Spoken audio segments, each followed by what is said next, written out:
"It's made especially for you," she said, smiling too sweetly, holding the cup too carefully. Her voice stretched the word like taffy. Especially, as if it had meaning, as if I was supposed to feel grateful.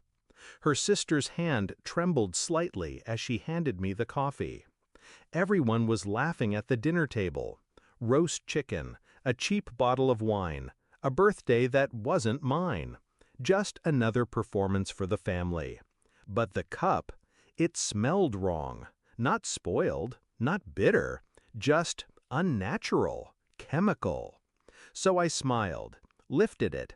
Then, while no one was looking, I set it gently in front of her mother's plate, switched it with hers. 1 hour later, the laughter turned to screaming. Her mother was on the floor, seizing, foaming, and no one had touched my cup. 3 days earlier, my wife asked for $150,000. Not for us, for her sister's new business idea. A boutique skincare line made in their kitchen with essential oils and MLM dreams. I told her no, flatly, without guilt. We had a mortgage, a child, a real life. She didn't argue, not the way she usually did, just nodded and walked out of the room. That should have scared me. Instead, I told myself it was over. But then came the family dinner, the forced smiles, the coffee, the way her sister leaned in and whispered, "You're going to love it." The deliberate way they watched me lift the cup. It wasn't just caffeine, it was a message. They thought I was stupid. They thought I wouldn't notice. I played my part, called 911, held the mother's head, screamed like the rest of them. She survived. Barely. The hospital said her system showed signs of poisoning, a rare compound used in low-grade sedatives. Something to calm the nerves, they said. But in a high enough dose, it slows the heart. I stayed quiet, collected every bottle from their house while they were at the hospital. Lavender tinctures, unlabeled jars, tiny vials of oil she swore were handcrafted. I sent them to a lab, privately. In the meantime, I checked my wife's phone. She left it unlocked on the kitchen counter, as if she wanted me to see.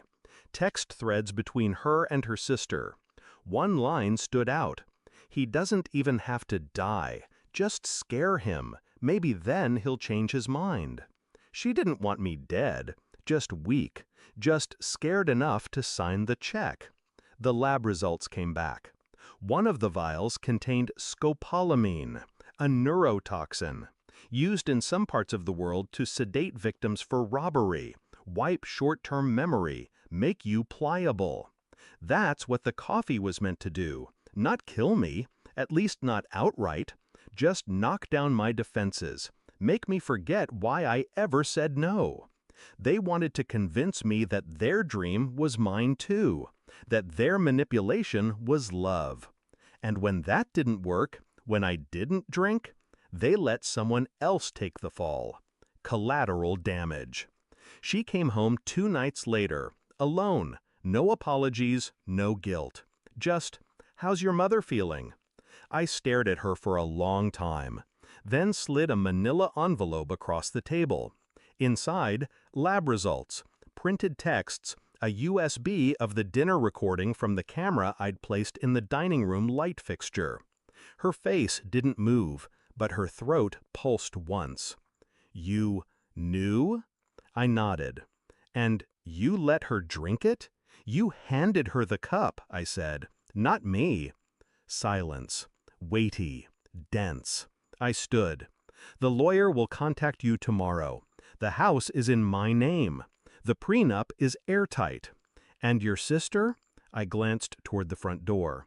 "She won't be visiting again." "What are you going to do?" she asked, almost breathless.